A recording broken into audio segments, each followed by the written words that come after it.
Fue el portero que llevó a México al famoso quinto partido en un mundial.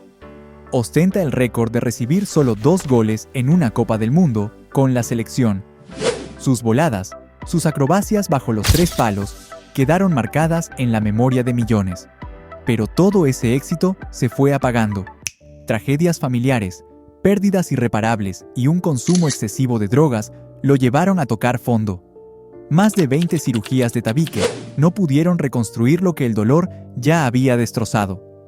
Terminó solo, olvidado y murió en el silencio. Esta es la triste historia de Pablo Larios. Para muchos, el mejor portero mexicano de la historia.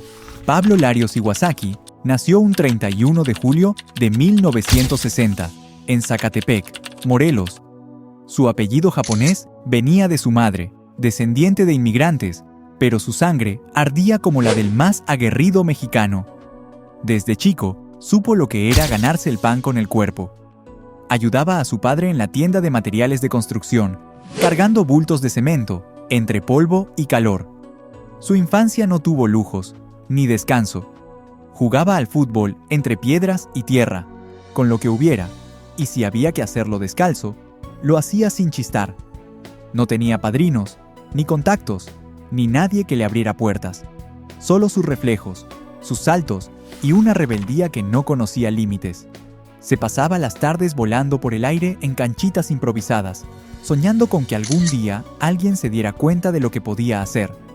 Su ambición no era ser famoso, era volar, sacar pelotas imposibles y volar otra vez. En 1980, después de años de insistencia y sacrificios, le dieron su primera oportunidad en el equipo de su tierra, Zacatepec. En el vetusto estadio Coruco Díaz, el mismo que había visto pasar generaciones de futbolistas rústicos y luchadores, debutó como profesional. No era un arquero cualquiera, arriesgaba, jugaba con los pies, salía del área como si fuera un defensa más y volaba como si tuviera alas. En tiempos en que los porteros eran estáticos y conservadores, Larios era una revolución con guantes. Cada atajada suya era un acto de locura controlada. Se lanzaba contra delanteros sin dudar, con un estilo que más tarde muchos le atribuirían a Jorge Campos. Pero fue Pablo quien lo hizo primero. Fue él quien rompió las reglas sin pedir permiso. Y así, desde un barrio humilde, entre cemento y tierra, el chico que cargaba bultos se fue abriendo paso hacia el Olimpo del fútbol mexicano. Apenas empezó a tener minutos en Zacatepec, quedó claro que Pablo Larios no era un arquero común. Tenía algo distinto en la mirada. No solo volaba, lo hacía con rabia, con hambre. Atajaba como si cada pelota fuera la última, como si no pudiera permitirse ni un error. No se tiraba, se lanzaba al vacío. Cada volada suya parecía una jugada de otro deporte. Era puro instinto, puro espectáculo. Sus lances eran tan exagerados como efectivos. Con una elasticidad brutal, se estiraba hasta lo imposible. Y lo que muchos creían que era show, él lo convertía en seguridad. Reflejos de felino, agallas de guerrero. Larios hacía lo que otros no se animaban: salir a cortar centros lejos del área, achicar al borde del suicidio, jugar con los pies cuando eso todavía se consideraba un sacrilegio para los porteros. Fue adelantado a su época, y lo pagó con la incomprensión de algunos, pero se ganó el respeto de todos. En 1984, Cruz Azul lo fichó. Ya no era solo una promesa de provincia, era un fenómeno nacional. En la máquina se volvió ídolo. Su figura acrobática debajo del arco se volvió parte del paisaje. Con sus manos sostuvo partidos imposibles, y no tardó en llegar la llamada que cambiaría su vida para siempre, la de la selección mexicana. El técnico, Bora Milutinovic, lo eligió como titular indiscutido para el Mundial de 1986. Y ahí, en casa, con todo un país encima, Larios no falló. México llegó al ansiado quinto partido, los cuartos de final, algo que parecía un sueño eterno para el Tri. Y gran parte de ese logro se lo deben a él. En toda la Copa, solo le hicieron 2 goles. 2. Récord histórico que todavía no ha sido superado por ningún arquero mexicano en mundiales. Fue el guardián del arco en la época más gloriosa del fútbol azteca. Contra Alemania, en aquel partido inolvidable que terminó en penales, Larios sostuvo al equipo con atajadas milagrosas. Voló, como siempre, pero ese día lo hizo para todo un país. Después del Mundial, su nombre era sinónimo de seguridad, de grandeza. Jugó en Puebla, donde también dejó huella.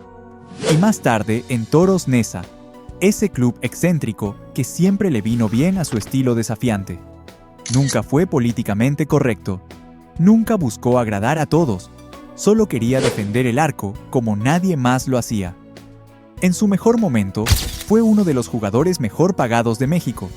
Tenía una colección de autos clásicos, más de 60. Vivía con lujos que jamás hubiera imaginado de niño, pero no era ostentoso.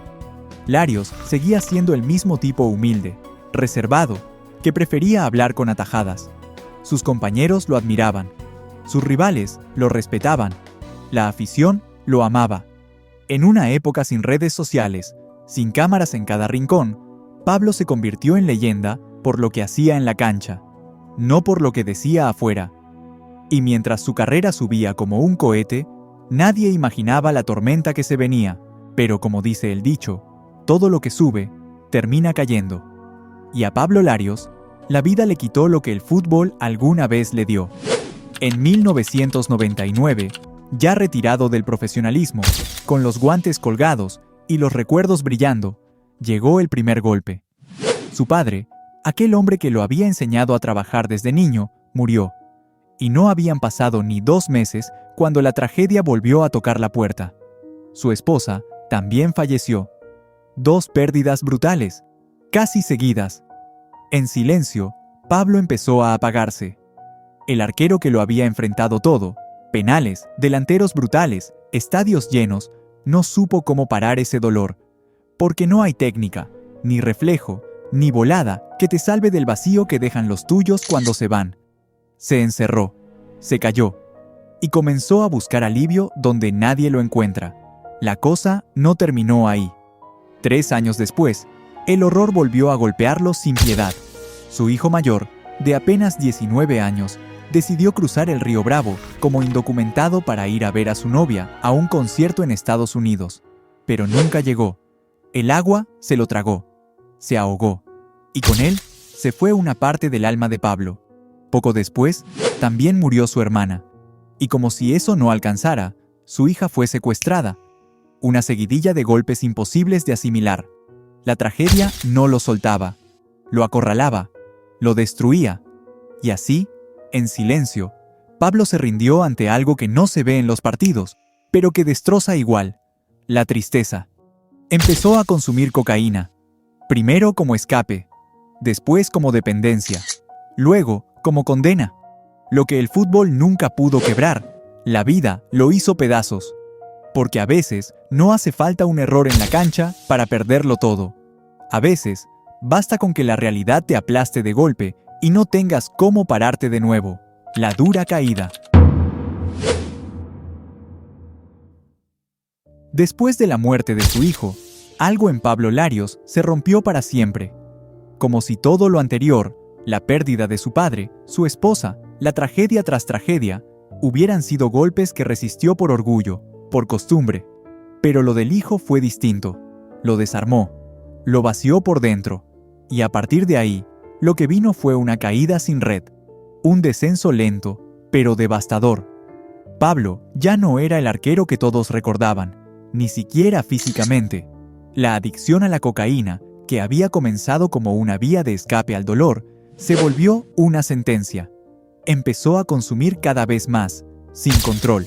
Lo hacía para adormecer la mente, para no pensar, para olvidarse de lo que había perdido. Pero con cada línea, también iba perdiendo otra parte de sí mismo.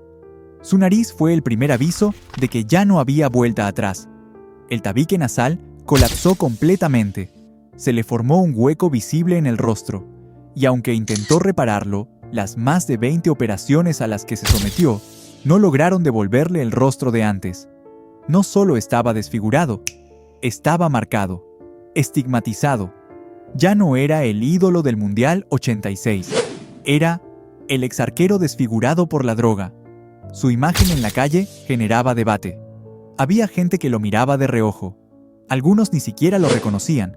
Y lo más triste, muchos que lo admiraron también lo juzgaron. Porque así somos. Elevamos a los ídolos para después dejar que se caigan solos. Y en esa soledad, la adicción se volvió más fuerte, más cruel, porque ya no la usaba para olvidar. La usaba porque era lo único que le quedaba, su única rutina, su único refugio. El fútbol, los amigos, la familia, el reconocimiento, todo se había ido. Solo quedaba eso, un polvo blanco que ya no le daba placer, solo dependencia. Algunos intentaron ayudarlo. Hubo gente que lo llamó, que le ofreció apoyo. Pero Pablo no era un tipo de pedir favores. Jamás lo fue. Era orgulloso, callado, y eso, en este tipo de batallas, es casi una condena. No daba entrevistas, no pedía perdón, no buscaba lástima, solo caminaba, con el rostro vendado, con los ojos tristes y con el cuerpo cada vez más cansado. Intentos de redención. Cuando parecía perdido, destruido por completo, Pablo Larios hizo algo que sorprendió a muchos. No se rindió. Ya no tenía el físico, ni el rostro, ni la vida que alguna vez conoció. Pero todavía tenía algo que muchos habían olvidado: historia. Y esa historia, aunque marcada por el dolor, podía servir. Así lo entendió. Así lo encaró.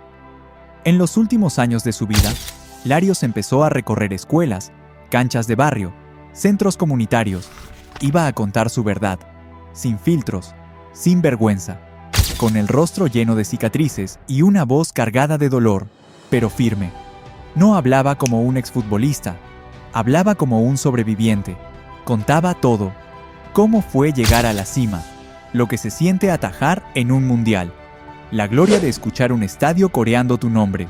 Pero también contaba el otro lado, el oscuro, el de perder a los tuyos uno por uno, el de la cocaína como refugio, el de las noches interminables, el de las cirugías, el de mirar al espejo y no reconocerse.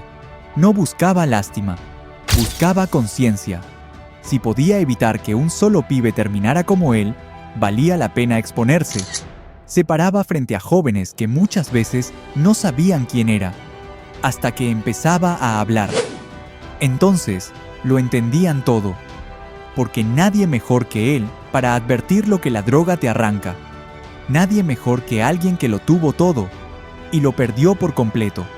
Había algo poderoso en su presencia, en su voz cascada, en su rostro marcado. Era imposible no escucharlo, porque su vida era prueba suficiente de que el infierno existe y de que la fama no te protege de nada. Los que lo vieron en esas charlas coinciden en lo mismo. No hablaba como víctima, hablaba con responsabilidad. Sabía que había tomado malas decisiones, pero también sabía que el sistema, el entorno, la soledad, la presión, todo había empujado. Y lo decía, con dolor, con verdad. Por momentos, parecía recuperar algo de sí mismo. Aunque el cuerpo ya no respondía como antes, su espíritu volvía a asomar. Era otra vez el Larios valiente, el que no se achicaba, el que se tiraba de cabeza a donde nadie quería meterse. Y aunque la prensa ya no lo buscaba y los homenajes no llegaban, había una parte de él que parecía en paz, porque había encontrado una nueva misión: prevenir, evitar que otros repitieran su historia. No desde el discurso moral, sino desde la experiencia más cruda. No se salvó, pero intentó salvar a otros. Y eso, para un hombre tan roto, ya era una forma de redención. El triste final. Finalmente, Pablo Larios murió el 31 de enero de 2019. Tenía apenas 58 años. La causa fue devastadora. Primero, una parálisis intestinal que lo llevó de urgencia al hospital, y luego, un paro respiratorio terminó de apagarlo. Su cuerpo ya no aguantaba más. Demasiadas operaciones, demasiada lucha, demasiada tristeza acumulada. Estaba cansado, y aunque no lo decía, se le notaba.